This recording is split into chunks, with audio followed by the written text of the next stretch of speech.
Balboa, man. I ain't going nowhere. And why don't you tell all these nice folks why you've been ducking me? Politics, man. This country wants to keep me down. Keep everybody weak. They don't want a man like me to have the title because I'm not a puppet like that fool up there. You know, you've got a big mouth, you know? Why don't you come out and close it, Balboa? Come on. I am ranked number one. One! That means I'm the best. But this bum been taking the easy matches. Fight another bum.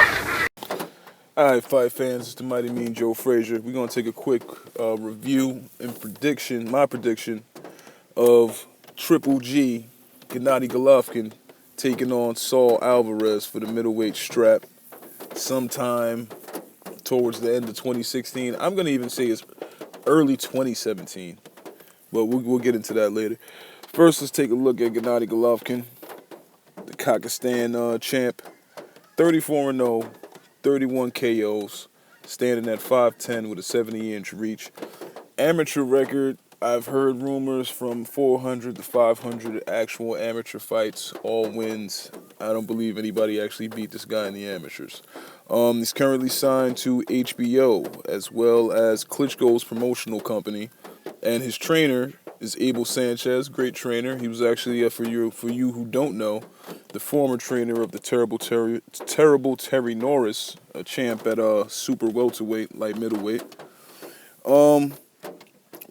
Really can't say anything bad about G. You know, this guy has an extensive amateur resume, over 400 wins, like I said, against guys like Lucius Butte, Andre Darrell, well, one of the Darrell brothers, I believe, in the Olympics. It's extremely high boxing IQ. He seems to be great at maintaining his distance.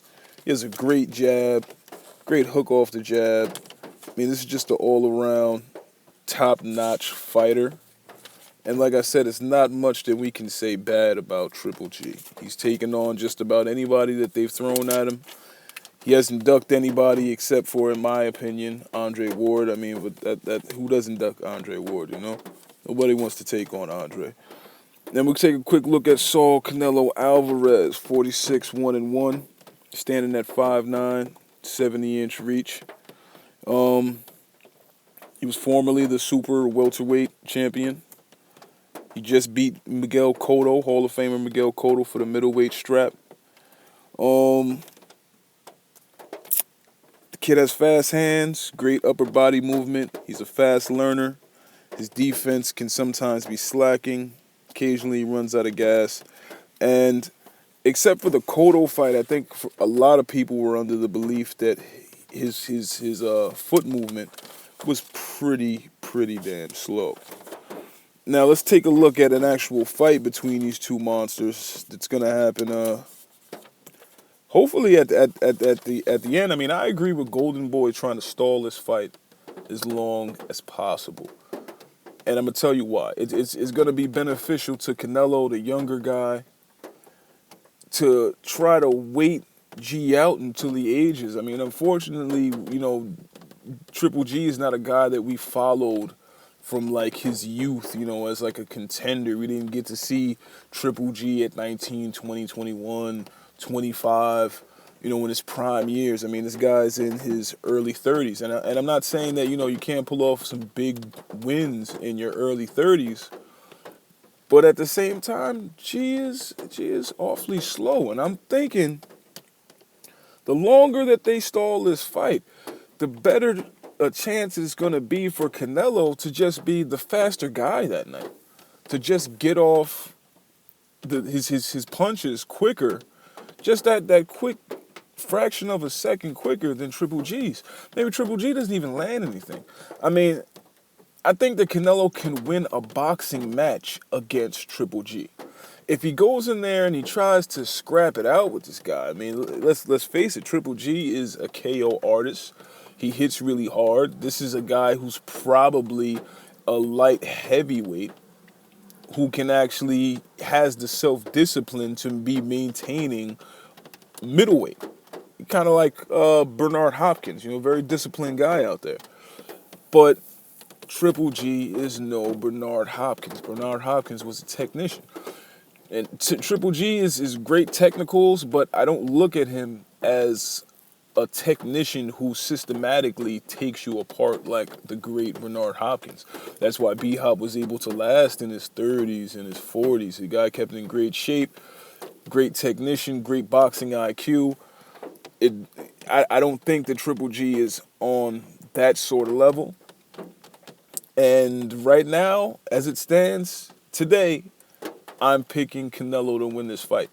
Now, they're going to be putting G through the ringers. He's not going to be able to get this fight easy. I mean, there's probably going to be some type of talk, at least, coming up in 2016 about Daniel Jacobs, who, after what he did to Peter Quinlan a couple of weeks ago, is a serious contender. We're going to have to factor that in. I mean, Andy Lee just lost to Billy Joe Saunders, so that's another guy that he might have to go through. But G's a couple of fights away. I think G really needs to still get his name out there. It's not fair for Canelo, a guy who's been around. I mean, it's not really Triple G's fault either, but Canelo turned pro at like 15, man. And so we actually got to see Canelo grow and mature as a fighter over this course of time, where G, we were not afforded that liberty. And as it stands, like I said, I'd be picking Canelo to just be the faster guy out there.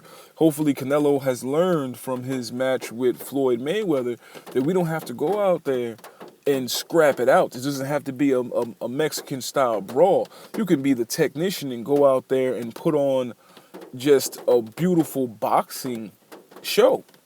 And that's the route that I hope that the Team Canelo makes. I think they can definitely win a match, a boxing match against Triple G.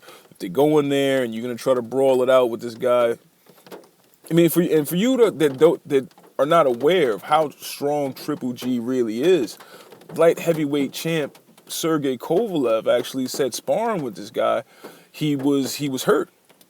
He was hurt by Triple G. And this is a middleweight sparring with a light heavyweight. There's a size difference there. But the guy's saying that he was hurt, seriously hurt by Triple G. That's how hard Triple G hits. Even Canelo had to admit that Triple G is probably the hardest guy he's sparred with. I mean, that's how hard this guy really hits. He's powerful. But he's not quick.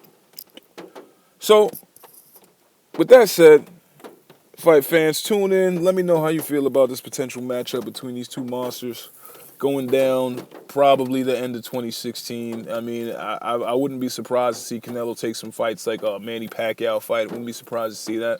Wouldn't be surprised to see Canelo take on Timothy Bradley with Teddy Atlas in the corner. Yeah, you know, Canelo's a cash cow. Whoever comes up to fight him with another name, you're talking about big pay-per-view dollars. And it's not really fair for Triple G to be able to make a name for himself on the back of Canelo. So we need Triple G to get his name up.